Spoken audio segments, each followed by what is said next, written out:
राधे राधे, हरे कृष्ण। आप सभी का हार्दिक स्वागत है।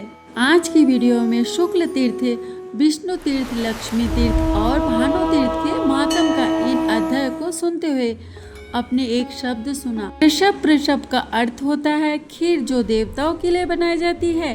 शुक्ल तीर्थ मनुष्यों को सभी प्रकार की सिद्धि प्रदान करने वाला, उसके स्मरण मंत्र से संपूर्ण अविष्ट वस्तु की प्रताप होती है। भारद्वाज नाम से विख्यात एक बड़े धर्मात्मा मुनि थे। उनकी पत्नी का नाम पटिनास था। वह पवित्रता धर्म का पालन करती हुई अपने पति के साथ गौतमी के तट पर निवास करती थी। एक बार मुनि ने अग्नि और सोम देवताओं के लिए तथा इंद्र और अग्नि देवताओं के लिए प्रवश अर्थात खीर बनाया। पुरुष खीर पक रहा था, तब उसके धुएं से प्रकट हुए एक पुरुष, ब्रह्मा ने मुझे वरदान दिया है कि तुम सुखपूर्वक यज्ञ का भक्षण करो। मेरा छोटा भाई काली भी बलवान और अत्यंत भीषण है। मैं काल, मेरे पिता काल, मेरी माता काली और मेरा छोटा भाई भी काल ही है। मैं कृदांत बनकर यज्ञ का नाश और यज्ञ का छेड़ना करूंगा। जिसे सुनकर भारद्वाज मुनि कहने लगे, तुम मेरे यज्ञ की परीक्षा करो, क्योंकि यहाँ प्रो और सनातन धर्म है। मैं जानता हूँ तुम यज्ञ का नाश करने वाले हो, तो भी मेरा अनुरोध है कि तुम ब्राह्मण सहित मेरी यज्ञ की रक्षा करो। यज्ञ में सुना तो खाने में लगा कि यहाँ भारद्वाज, तुम संक्षेप में मेरी बात सुनो। पूर्व काल में देवता और दोनों के समीप श्री ब्रह्मा जी ने मुझे श्राप दिया। उसी समय मैंने लोक पितामह ब्रह्मा जी को प्रार्थना करके प्रश्न कर लिया, जब श्रेष्ठ मुनि तुम्हारे ऊपर अमृत का छींटा दे, तब तुम इस श्राप से मुक्त हो जाओगे। इसके सिवा और कोई दूसरा उपाय नहीं है। हे ब्राह्मण, अब आप जब ऐसा ही करेंगे, तब आपकी जो जो इच्छा होगी वह सब पूर्ण हो जाएगी और यहाँ मिथ्या नहीं हो। शक्ति यज्ञ की बात सुनकर भारद्वाज जी ने कहा कि महामती, तुम मेरे सखा हो, अतः जी उपाय से यज्ञ की रक्षा हो वह बताओ, मैं इसे अवश्य करूँगा। देवता और दैत्य ने एकत्रित होकर कभी क्या समुद्र का मंथन किया था। उसी समय बड़े कष्ट से उन्हें अमृत मिला। अब वही अमृत मुझे कैसे सुलभ हो, या अगर आप प्रेम वस्तु हो वही मांगो। ऋषि की यह बात सुनकर रक्षा ने बड़ी प्रसन्नता के साथ कहा, गौतम, माना जाता है इन सब के द्वारा मेरा अभिषेक करो, अथवा गंगा जल, घी और स्वर्ण, इन तीनों वस्तुओं से ही अभिषेक करो। सबसे उत्कृष्ट एक दिव्य अमृत है, वो है गौतमी गंगा का जल। सुनकर भारद्वाज मुनि को बड़ा संतोष हुआ। उन्होंने बड़े आदर के साथ गंगा का अमृत में जल हाथ में लिया और उससे रक्षा का अभिषेक किया, जिससे वहाँ महाबली रक्षा शुक्ल वर्ण का होकर प्रकट हुआ, जो पहले तो काल था, अब वह क्षण भर में ही गोरा हो गया। प्रतापी भारद्वाज ने यज्ञ समाप्त करके तो बीजों को विदा किया। जिसके बाद रक्षा ने पुनः भारद्वाज से कहा, हे मुनि, अब मैं भी जाता हूँ। तुमने मुझे गोरे वर्ण का कर दिया। तुम्हारे इस तीर्थ में जो लोग भी स्नान, दान और पूजा आदि करेंगे, इन सभी को सिद्धि होगी। इसके स्मरण मात्र से सारे पाप नष्ट हो जाए। तब से वे शुक्ल तीर्थ के नाम से विख्यात हुआ। दंडकारण्य में गौतमी गंगा के तट पर वह तीर्थ स्वर्ग का खुला हुआ दरवाजा है। वह गंगा जी के दोनों तटों पर सभी प्रकार की सिद्धि देने वाले हैं। श्री विष्णु तीर्थ के नाम से जो विख्यात तीर्थ है, उसका वृत्तांत भी सुनो। मृदुल के पुत्र मृदुल एक प्रसिद्ध महर्षि थे, जिनकी पत्नी का नाम जवल था। वह उत्तम पुत्र की जननी थी, संपूर्ण विश्व में विख्यात थे। उनकी पत्नी भागीरथी के नाम से प्रसिद्ध थी। गंगा स्नान करते हैं उनका नित्य कर्म था। गंगा के तट पर प्रतिदिन भगवान का पूजन करते हुए गुरु के बताए हुए मार्ग से अपने हृदय कमल के भीतर प्रतिदिन भगवान विष्णु का आवाहन करते थे। वहाँ करते ही शंख, चक्र और गदाधारी लक्ष्मीपति जगन्नाथ गरुड़ पर आरूढ़ होकर तुरंत वहाँ आते थे। फिर मौदगल्य ऋषि द्वारा यत्न पूर्वक पूजित होने पर वे कुछ समय तक उन्हें विचित्र विचित्र कथाएं सुनाया करते। कथा काल में, कथा वार्ता में जब तीसरी पहर का समय हो जाता तब भगवान विष्णु से बार बार कहते कि पुत्र, अब तुम अपने घर को जाओ, बहुत थक गए होंगे। इस प्रकार भगवान से आग्रह करने पर घर लौटते थे। उनके जाने पर भगवान देवताओं के साथ अपने धाम को लौट जाते थे। प्रतिदिन कुछ लेकर अपने घर जाया करते थे और पत्नी को अपना उपार्जन देते थे। उसके सामने शर्क, फल अथवा मूल जो कुछ भी ला देते, उसी से वह लेकर अपना संसार करती और पहले अतिथि बालकों तथा अपने पति को परोसती। इन सबको भोजन देकर फिर वह स्वयं अन्न ग्रहण करती।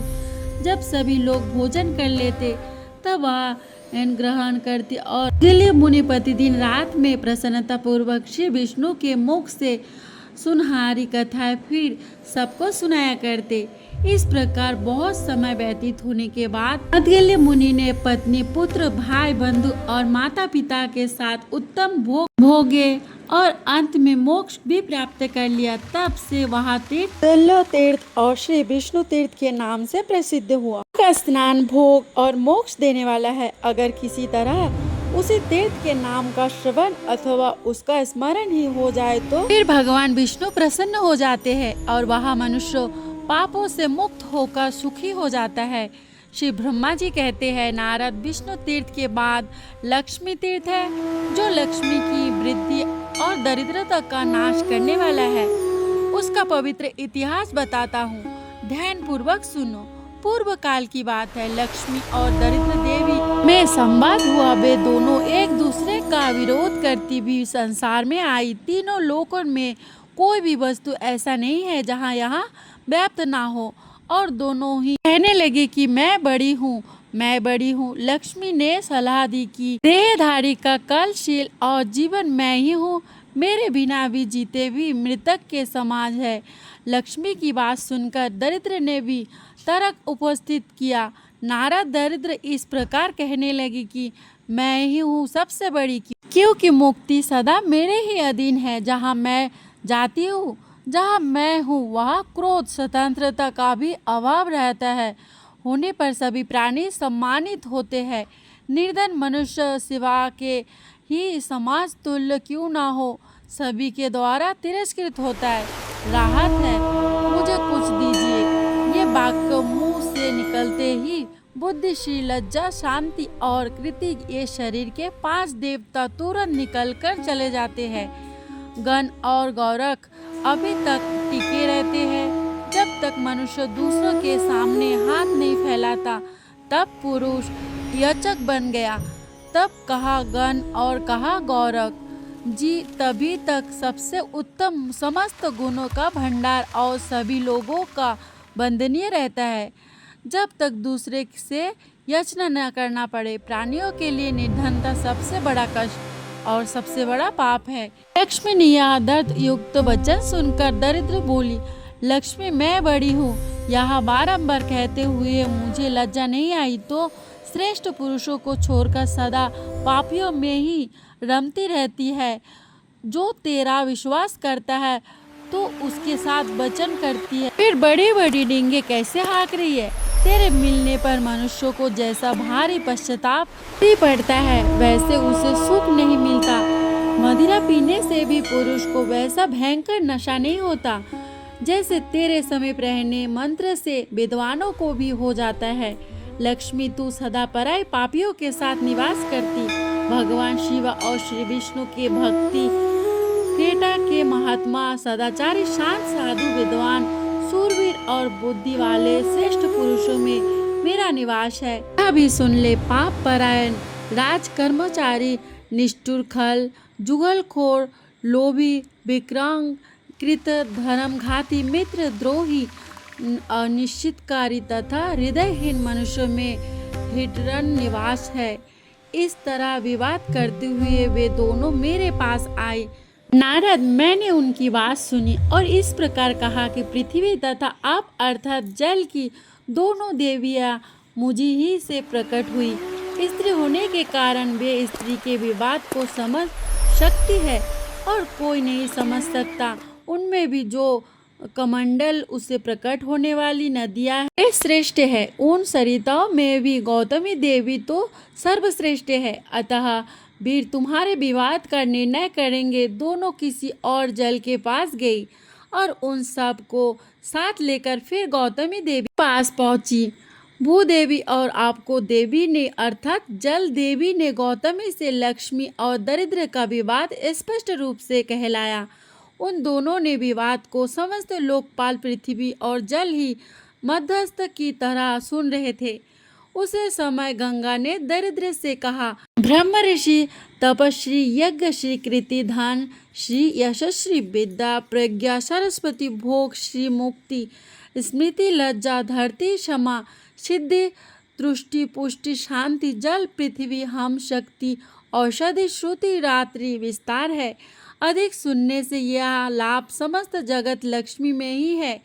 जी किसी व्यक्ति में जो कुछ भी उत्कृष्ट वस्तु दिखाई देती है वह सब लक्ष्मण है। लक्ष्मी से शून्य कोई वस्तु नहीं। दरिद्र क्या तो इन सुंदरी लक्ष्मी देवी के साथ इस पर्दा कटी हुई लज्जित नहीं होती जा चली।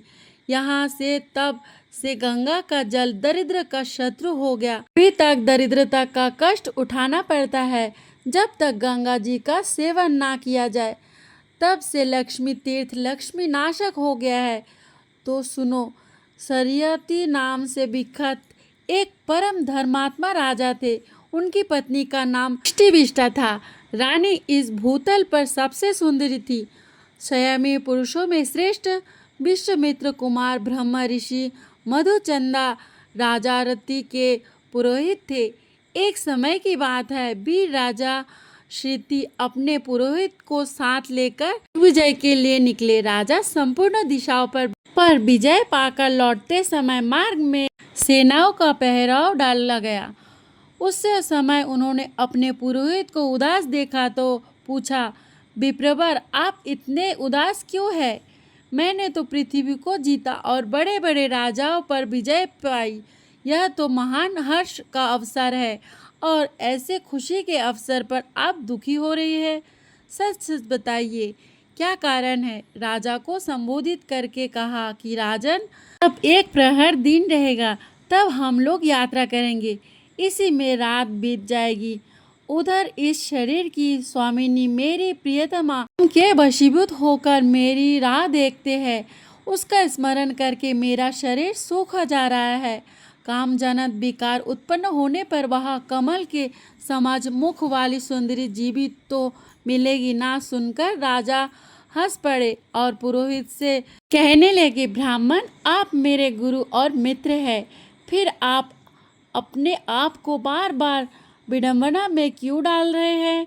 संसार का सुख तो क्षण भंगार है, उसमें आप जैसे महात्माओं की आस्था कैसे? मधुर चंदा बोले हैं, राजा जहाँ पति पत्नी दोनों एक दूसरे के अनुकूल रहते हैं वही धर्म अर्थ और काम की वृद्धि होती। प्रिय श्रोतागण, आगे की कथा आप अगले अध्याय में श्रवण करेंगे। राधे राधे।